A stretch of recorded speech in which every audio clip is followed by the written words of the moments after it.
you gotta ask yourself, are you interested in opportunities, in financial opportunities? Are you willing to invest in financial opportunities? If you're not one of them type of people, this really don't apply to you or appeal to you. If you are, this is something you can't miss. This is something you have to be a part of. But the type of returns that we're seeing in cryptocurrency is not 10%, it's not 7%. It's 700%. There's less than 1% penetration, and that's a fact because I can't spend Bitcoin here. I gotta still spend US dollars or MasterCard credit or, you know, established credit. Any one of these stores, there's no penetration in the real world. But there's a $27 to $800,000 increase in investment in this space, but there's a 1% penetration in the real world. So what happens when it gets 5% real world, when more people can spend their cryptocurrency at the store, at the restaurant, on the airplane, which is why we came to Amsterdam, because there's a city out here where the whole city is cryptocurrency friendly. And this is an example of what's gonna happen to the rest of the world.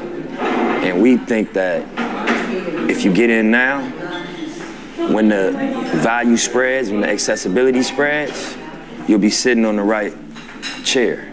And you know, being out here further brought that to my attention, reinforced my belief in it, and we put our money where our mouth is. You know, it's being informed in real time, and I feel like that's the generation we living in. You know, it ain't no read the newspaper. We checking Twitter. We get real time updates on what goes on in the world. So when it comes to the changes in the economic values, we should be informed real time. And all the opportunities that exist in cryptocurrency are time sensitive. It's a lot of other very influential people involved.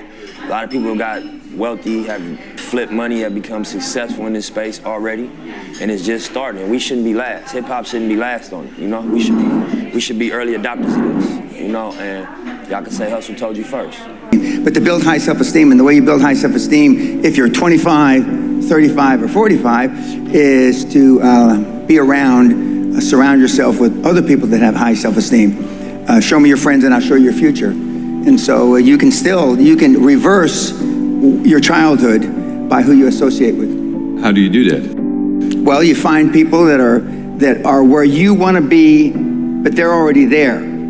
You're 22 years old, you're 32, you're 41 years old, and there's a guy or a gal who's 45 years old who is where you want to be. They've accomplished a lot of things. If you're into, they're saving the world, they're using their money for good causes, go associate with those people, be around those people. And they're easy to find, but they're not gonna knock on your door. They're not gonna come to your apartment or your flat and ask you, oh, can I help you? And the best tool I've ever seen, it's like it was designed for this, is LinkedIn. It's the best social media tool for what we're discussing. And you can find these people. Now just remember, everybody that's on LinkedIn, all the, I don't know, 20 million or whatever people that are on LinkedIn are all there for one reason. They're there because they want to do business, they want to meet people. Unlike some of the other social medias like Facebook or Twitter. But I mean, LinkedIn, they're there for a common purpose. They have a common bond. They have a common goal. They want to expand their horizons, and it's a great tool. I had self-esteem. I didn't know till I got grown up and was an adult that everybody didn't have self-esteem. I didn't understand that. I didn't realize that everybody didn't have self-confidence. I didn't realize that everybody didn't have self-worth. Gallup did a poll in 2016, worldwide, 87.6% of all the people on the planet. We'll just round it off. 87% of everybody that walks the face of the earth, 7.65 billion people, are unhappy. The high performance people, the one thing that they all have in common is they're hungry. Hungry for a better life. Hungry for change. Hungry for the tough love their parents didn't give them. So is that what it needs? You have to be hungry, you need to feel the pain? Growth only comes through pain. No pain, no gain. It's the same in life. If love got the job done, you wouldn't need podcasts, you wouldn't need seminars. It doesn't. Tough love gets the job done. But being liked doesn't get you a raise when you're working for whoever you're working for. Efficiency, accountability. Most people that come to seminars are there because they weren't held accountable when they were growing up. What is your definition of a high-performance person? Being all that you can be every day. 24/7, 365, being all you can be. I asked the question a couple days ago. How many of you can raise your hand, but how many of you have kids? Don't raise your hand now. How many of you would like to have your kids grow up just like your parents? You know the answer, don't you? Close to zero. Because they were shitty role models. Now, I'm not going to ask the second question. How many of you would like your kids to grow up and be like you? But being a high-performance person is a full-time job. I'm like this when I wake up in the morning to brush my teeth. I'm like this when I brush my teeth before I go to sleep. I'm like this 24/7, 365, and I've been like this for the better part of 50 years. I'm always like this. I'm always pushing the edge of the envelope. But the sun is going to gobble up the earth in about between 7 and 11 billion years. Although I'm planning on living a long time, I'm not going to live quite that long. But I just work hard. I don't know any other thing than hard work. And hard work is out of favor now. It just is. But I'm a dying breed. I'm a Neanderthal. I understand that. I'm sad to say that because I know it's a sad commentary for the human race. Because you're not willing to make any sacrifices to be high performance. I still work 50, 60, I don't consider it work. I still work 50, 60 hours a week. And I haven't had to work in 35 years. So the bottom line, you're not willing to do anything. You're not willing to sacrifice anything to be a high performance person. It sounds strange in hindsight. I found making $450 million easy. Easy. And I wanted to do something more with my life. And so when I got into the financial coaching, I wanted to change the fabric of financial coaching, which I have. And I wanted to be known as and now that's what they call me, the greatest of all time. But this was just me flapping my mouth 25 years ago. Now I am the greatest of all time, vis-a-vis creating wealth through people like yourselves. And I wanted to leave that legacy. And I wanted people like, I'm from the barrio, I'm a real rough background, been in jail 5 times, did a lot of ugly things. But I'm glad it happened to me because I know what the other side, like some of you have never been kicked in the teeth. I know what it is to be kicked in the teeth and my teeth be on the pavement. I know what that feels like. I know the humiliation. Forget the pain, you get over the pain. I wanted the poor kids to understand that they had a methodology, there was a methodology used by one of them that was once poor and got in a lot of trouble. You can do it if you want to do it bad enough. The operative part of that little description is if you want it bad enough. Muhammad Ali, arguably one of the greatest fighters ever, he was talking shit since he's 14, 15 years old, I'm the greatest. Before he ever had a professional fight. My father said, if you've got something in your mind, it should come out of your lips. The squeaky wheel gets the grease. And you've been taught all your life not to ask.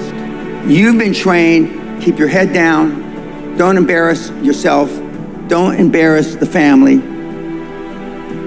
don't say things that may not happen. And I do just the opposite.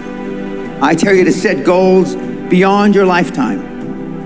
I tell you to set goals as soon as humanly possible. When kids come to me, they want to make $1 million, 10 million, and then when they've made 100 million, they say, Mr. Pena, we would have never, ever dreamt that we could create 100 million until we met you.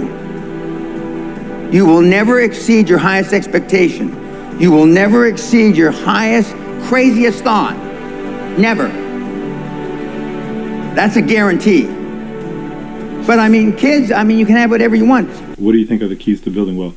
Man, I think that it's a formula, and then it's also some things that's intangible. To own something is very important.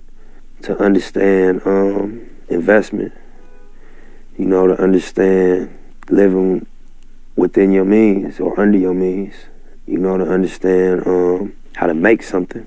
That's the direction we walking toward, is becoming wealthy to the level that it's not gonna go away.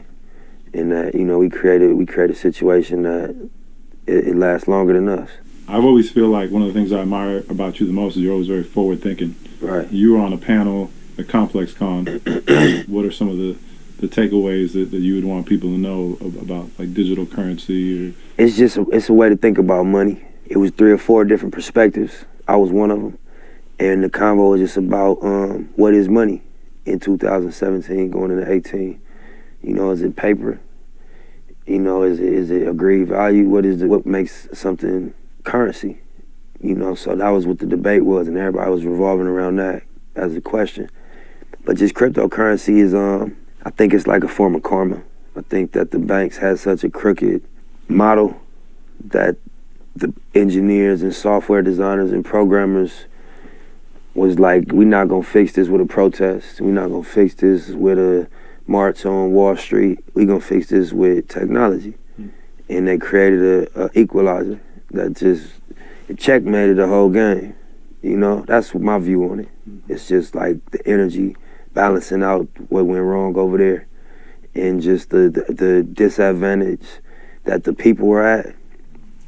The cryptocurrency is balancing that out, or will in the long run. It's gonna take a while, but it's gonna create an option, and you're not gonna have to go operate in that system that led to like 2008, all the banks collapsing and the real estate bubble and all the malpractice of power that, you know, was happening in the banking industry and the central banks and all that. Mm-hmm. So it's like, damn, that was slick. Whoever came up with that was slick.